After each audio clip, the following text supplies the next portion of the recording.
Harry Hirao is like this larger than life legend of bonsai in the United States. He was the second apprentice to John Naka.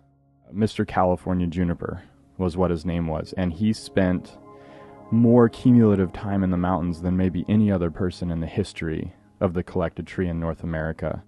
He always made sure trees were treated with respect. He always made sure that everybody left with a prized California juniper for them to add to their collection. And over the course of his history as a collector, is largely responsible for the California juniper as an important and pivotal species in North American bonsai. Shortly after returning from California, I got a call from one of Harry's sons, and it turned out that the tree actually didn't belong to his dad, but Harry's longtime friend Melikeda was the one who had collected it with Harry, and due to its size had left it in Harry's backyard for all this time and continued to take care of it. As well as Harry had also worked on this tree. There's a great photo of Harry trimming this particular California juniper.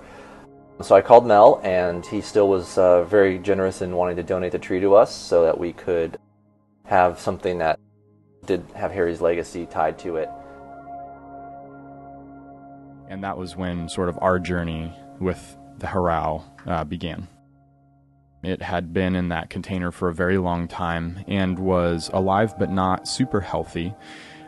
So we decided to go about trying to pull on the tree's characteristics that represented Harry and his passion for bonsai, while also sort of making that first step towards regaining some of the strength and prominence of the piece, horticulturally as well as aesthetically. Anytime you work on a tree where you are one of the people interacting with a piece that has been started way before you and was a piece that, to a large degree, helped establish and set the foundation for the bonsai culture that we're now participating in. You feel sort of the weight and the burden of making sure you do everything in your power to preserve and represent, as well as continue evolving.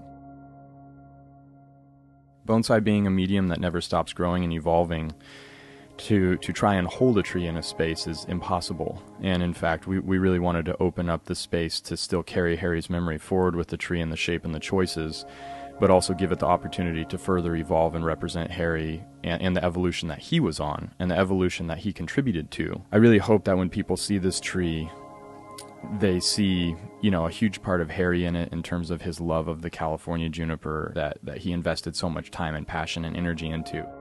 I hope that this tree carries forward sort of the complexity, its origin, its original components that made Harry love it so much, and then also showing that continued evolution and advancement of concept that is our obligation as the next generation to be carrying forward.